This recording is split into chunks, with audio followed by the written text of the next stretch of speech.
지금 확산세를 꺾지 못하면 사회적 거리두기 3단계 격상도 검토해야 하는 중대한 국면입니다. 매일 1,000명대의 환자가 계속 발생해도 의료 대응 체계가 차질 없이 대응할 수 있도록 병상 확충과 배정 효율화 두 과정을 개선하고 있습니다. 예, 코로나19 신규 확진자 수 어제 0시 기준 1,097명이었죠. 기존의 최대치를 또 경신해 버렸는데요.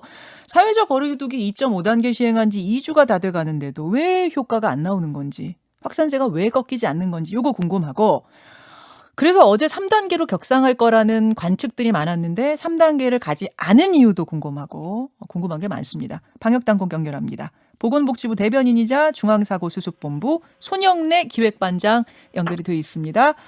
반장님 안녕하세요. 예, 안녕하십니까. 일단 잠시 후에 발표될 오늘 0시 기준 신규 확진자 수 혹시 1,000명을 넘어섭니까? 오늘 발표할 숫자는 1,000명은 안 나올 것 같습니다. 안 넘습니까? 아이고 다행이네요. 예. 좀 많이 떨어진 거예요? 아니면 뭐 그냥 살짝 살짝 안 되는 건가요? 1,000명 선에서 지금 오르락내리락을 반복하고 있는 상황으로 보인다고 지금 판단하고 있는 중입니다. 그렇군요. 그러니까 최고치 경신 뭐 이렇게 되진 않아서 참 다행이지만 주말이라는 예. 점을 또 감안해야 되니까 안심할 수 있는 건 아닌 것 같고요. 예, 그렇습니다. 그렇죠. 자, 이제 일단 어제 0시 기준 1,097명, 1,097명이 상당히 충격적이었는데 왜 이렇게 많이 나오는 거죠? 일단 지역사회 쪽에 감염이 꽤 확산된 상태로 지금 보여지는 중이고요. 그리고 두 번째, 이제 저희가 지난주부터 상당히 공격적으로 검사 체계를 운영하고 있는 중입니다. 예. 익명검사라든지 임시선별진료소 같은 걸 통해서 아예 친속항원검사나 타액검사까지 하면서 예. 최대한 숨은 감염자들, 특히 무증상 감염자들을 찾아내겠다는 생각으로 검사를 공격적으로 하고 있는 중인데 예. 거기에서도 상당 부분 지금 검사가 늘다 보니까 거기서 상당 부분 확진자들이 나오고 있어서 그 두 가지의 상황들이 맞물려 나가고 있다고 보고 있습니다. 특히 서울 동부구치소에서 185명, 6명 이렇게 단체로 확진이 되면서 숫자가 확 커졌는데 예. 그 감염 경로를 조사해 보니까 구치소 직원 가족이 감염이 돼서 직원한테 옮기고 그 직원이 다시 재소자한테 옮기는 식 뭐 이런 식으로 전파된 게 지금 유력하죠? 예. 그런 지금 조사 경로를 지금 보이고 있는 중이고 예. 역시 좀 무증상이었다 보니까 이 무증상 감염 쪽이 그런 집단 통일시설 쪽으로 지금 유입됐던 전형적인 사례로 지금 보여지고 있습니다. 이번 동부구치소는 전수검사를 해보니까 무증상자도 다수 확진이었다 이렇게 된 건데 혹시 예. 다른 수감시설에서도 전수검사하면은 이렇게 무더기로 확진자 나오는 건 아닐까요? 지금 혹시 해서 그런 계획들을 지금 가다듬고 있는 중이고요. 원래 지금도 그런 식의 동일 집단 시설들 같은 경우는 예. 한 명이라도 양성자가 나오면은 시설 전체를 검사는 하고 있습니다. 다만 이제 좀 선제적으로 예방적 차원에서의 검사를 한번 구치소 쪽으로 전체를 해볼 거냐. 네. 이에 대해서 지금 논의를 하고 있는 일입니다. 논의 중이시군요. 예. 확진자가 나오지 않은 이런 수감시설들도 선제적으로 전수검사하는 것에 대해 논의 중이다. 예. 저희가 요양병원이나 요양시설 같은 경우는 아예 주기적으로 모두 검사를 하고 있는 중입니다. 그렇군요. 근데 이렇게 상황이 계속해서 1,000명대 넘어가고 최다치 경신하고 이런데도 불구하고 사회적 거리두기 단계는 3단계를 유지하는 걸로 어제도 결정을 하셨어요. 그건 왠가요? 예, 지금 2.5단계를 계속 유지하는 게 3단계의 의미가 상당히 다르기 때문에 그렇습니다. 그러니까 보통 저희가 이제 예를 들면 1.5단계에서 2단계, 2단계에서 2.5단계를 가는 거는 어느 정도 이동량을 축소하려고 하는 이 노력들입니다. 네. 사람 간의 접촉을 줄이겠다는 노력인데 예. 3단계는 사실 최종 단계이기 때문에 이런 점진적인 변화 자체는 큰 의미가 없습니다. 오히려 국민들의 이동량을 다시 말해 집에서 나오지 않도록 2, 3주간은 집에서 나오지 않도록 모든 이용 가능 시설들을 샷다운하는 식의 조치들이 취해집니다. 따라서 굉장히 극단적인 조치 중에 하나이고 네네. 이로 인한 서민경제나 이 영세 자영업자들의 피해는 엄청날 거라고 지금 추측하고 있습니다. 근데 그거 알죠. 네. 당연히 아는데 그렇게 되는 거를 알면서도 3단계를 만들어 놓은 거 아닙니까? 그리고 그 예. 기준으로 이걸 만들어 놨고 이미 그 기준을 넘어섰고 그러면은 이게 참 고통스러운 거지만 만들어 놓은 기준을 충족했으니 가야 하는 것 아니겠느냐. 혹시 지금 안 가고 타이밍 놓쳐서 나중에 더 고통스러워지는 건 아니겠느냐. 이런 염려도 나옵니다. 예, 맞습니다.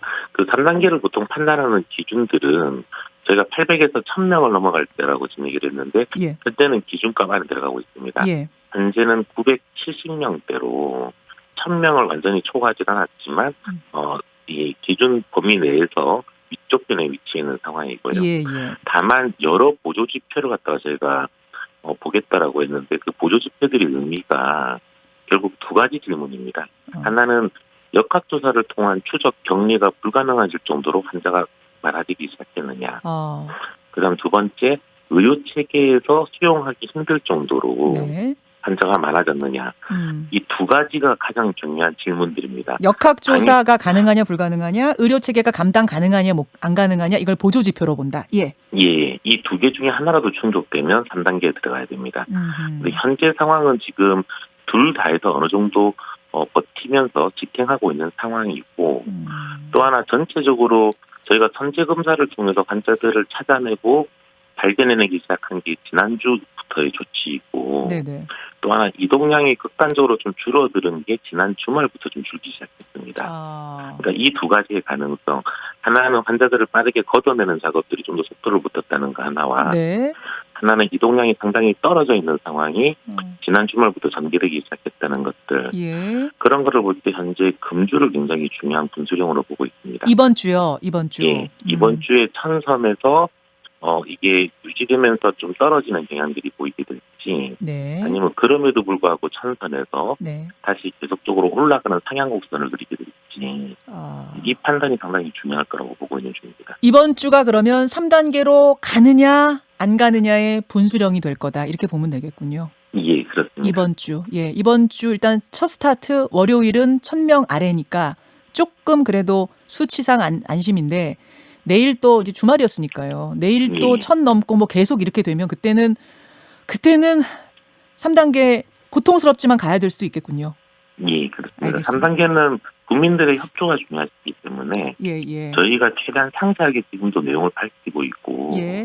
아마 한 며칠 같이 준비할 시간을 가지고 예. 철저히 국민들의 좀 도움을 요청드리면서 가게 될 겁니다. 예.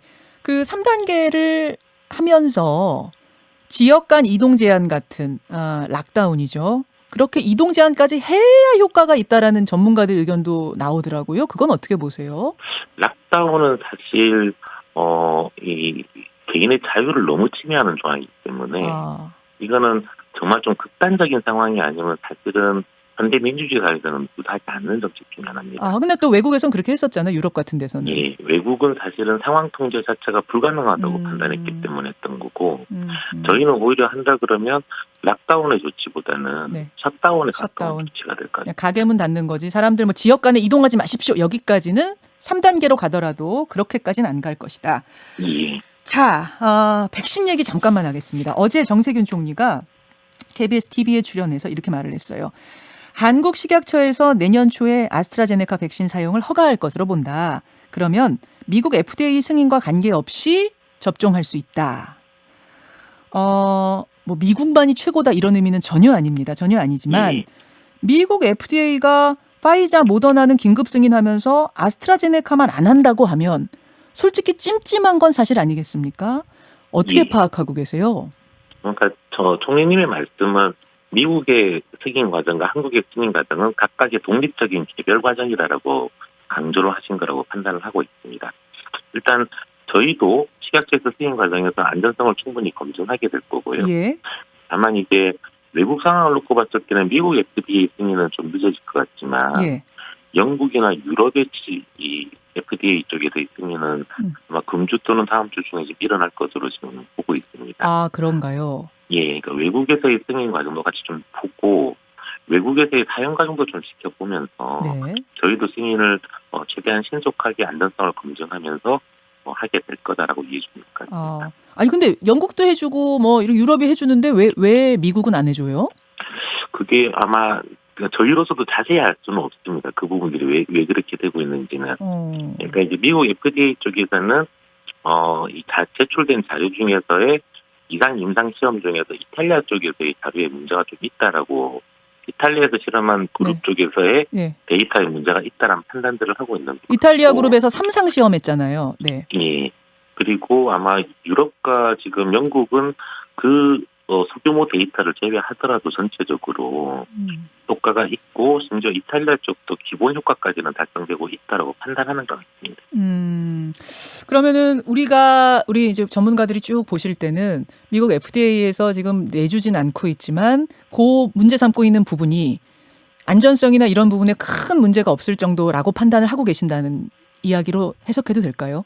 아마 국내에서 식약처가 다시 안전성과 효능성 테스트를 하면 네. 다시 전문가분들과 그 부분을 검증하게 될 것입니다. 예. 그러면 내년 2월까지 미국 FDA가 승인 안 하더라도 우리 식약처가 종합적으로 검토해서 괜찮다 싶으면 가는 것이다. 접종하는 것이다. 예, 그렇습니다. 알겠습니다. 여기까지 확인하겠습니다. 고맙습니다. 예, 고맙습니다. 중앙사고수습본부 손영래 기획반장 먼저 만나봤습니다.